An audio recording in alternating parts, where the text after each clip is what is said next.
I think we're seeing a lot of these birth pangs that Jesus spoke of, but we're also seeing this alignment of Russia, Iran, Turkey, and other countries forming this alliance against. What just happened in Israel terrified religious people. Israel is one of the most controversial countries in the world in the 21st century. The country has been under constant threat for several decades, yet it has somehow managed to not just survive. It is one of the most technologically advanced countries in the world.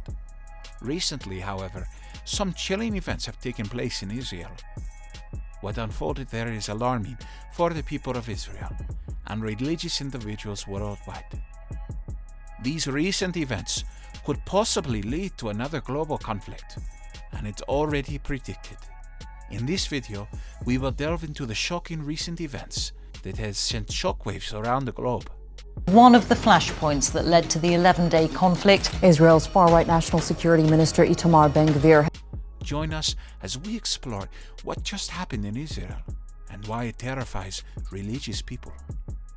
Since the late 1980s, when the Temple movement began preparations for the rebuilding of the Third Temple, efforts to see this become a reality in the 21st century have been slowly progressing. While modern Israel and a large percentage of the Jewish people throughout the diaspora are secular, Orthodox Jews do not believe these people will play a role in the rebuilding of the temple, since it is spiritual work. It is Orthodox Jews who received the Sanhedrin, the religious body that supervised the halakhic legal issues related to the temple, and who intended to see it rebuilt in the proper way. The importance of Orthodox Jews of rebuilding the temple lies in its role in the redemption of the world, which they believe can only take place once the temple is rebuilt. And the reconstruction of the ancient temple is a significant step towards its revival. Despite international criticism of Israel's claim to the Temple Mount and other parts of Jerusalem, efforts to rebuild the temple are currently underway. However, Jews face legal restrictions and are not allowed to worship there. Place that you need to get your head around if you want to understand what's going on between the Israelis and Palestinians. In contrast, Muslim individuals, particularly women dressed in black, actively maintain a constant presence to discourage Jewish tourists. Islamic authorities assert that there was never a temple at the site.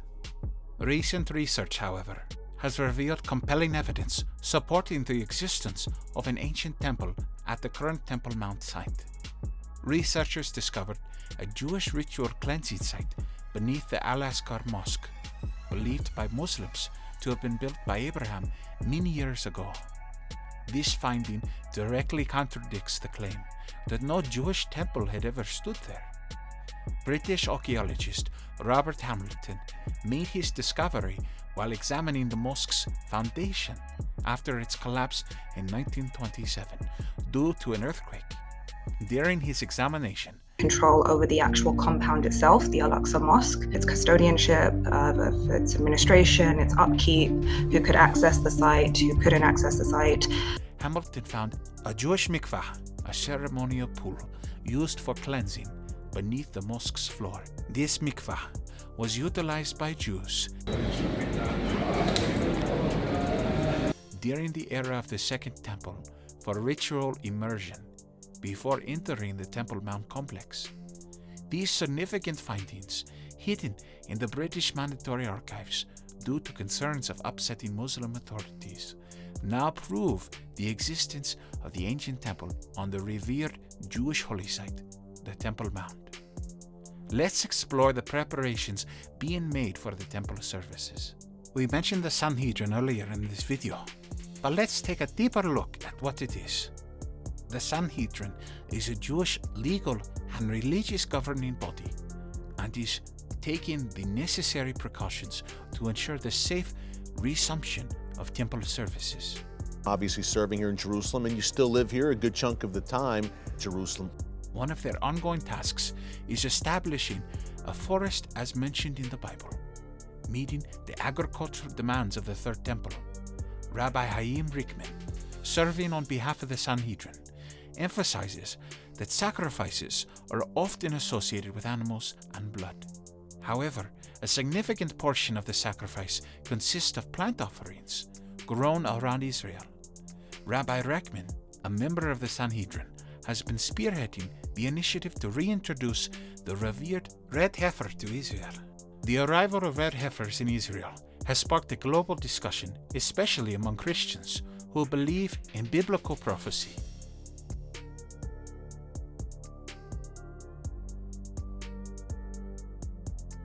These heifers are seen as significant because they fulfill the requirements outlawed in the Mosaic law for sacrifice. Specifically, number 19. In case you're wondering, red heifers are female bovine which have never been pregnant or milked or yoked. They are also known as the red cow, and were a cow species brought to Jewish priests as a sacrifice according to the Torah, and its ashes were used for the ritual purification of corpse uncleanliness.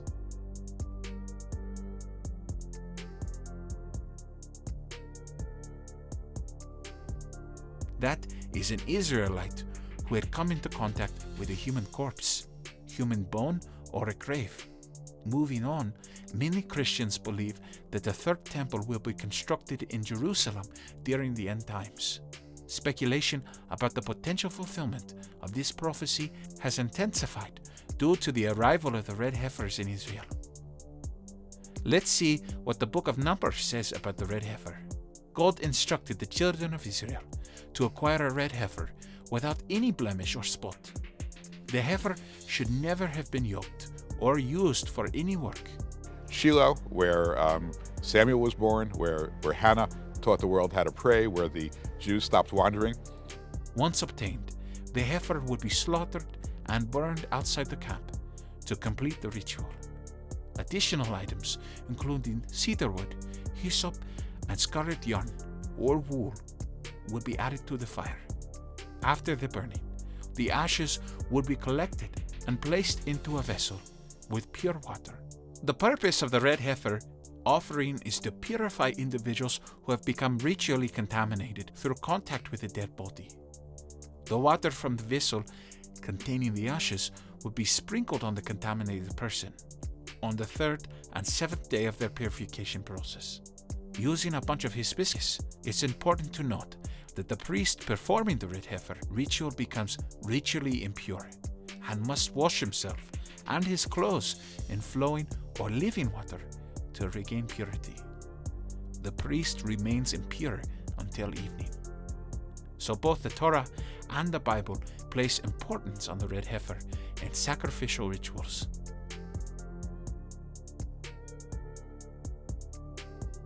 But different communities view the arrival of the red heifers in various ways. The Orthodox Jewish community in Israel sees it as a step towards the restoring of the temple services in Jerusalem. They believe that these heifers could be used to reinstate various practices associated with the Jewish temple, even before the construction of the third temple.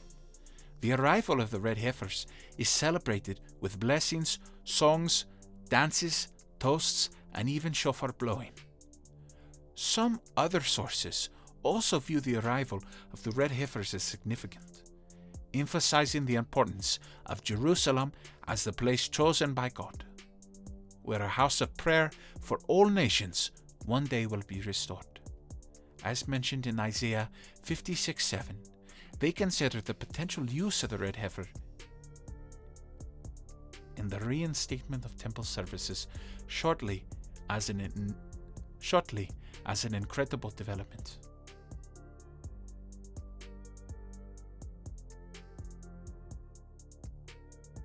Now let's explore the significance of Armageddon.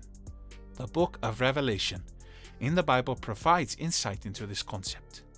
Armageddon, mentioned in Revelation 16:16, is the place where the kings of the earth gather for a great war during the end times.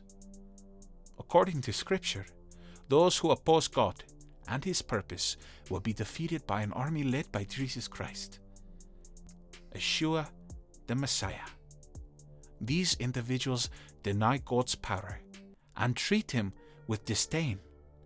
As stated in Ezekiel 39:7, contrary to popular belief, the Battle of Armageddon will not be limited to the Middle East or any specific region.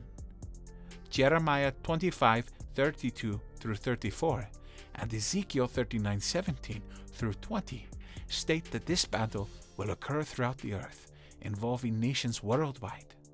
The term Armageddon is derived from the Hebrew word Harmugirda, which translates to Mountain of Megiddo, while Megiddo was a city in ancient Israel known for historical wars. Its physical location, or the nearby plain of Jezreel, is indirectly related to the Battle of Armageddon. Due to the size limitations, God may use various tools such as hail, earthquakes, floods, fires, sulfur, limitations, lightning, and disease to bring about instability among his adversaries.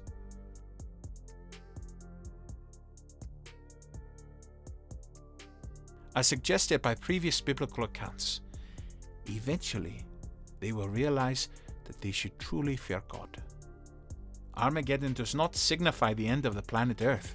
Instead, it represents the end of a wicked, God-hating human civilization. The Bible assures us that a great crowd of God's believers will survive Armageddon.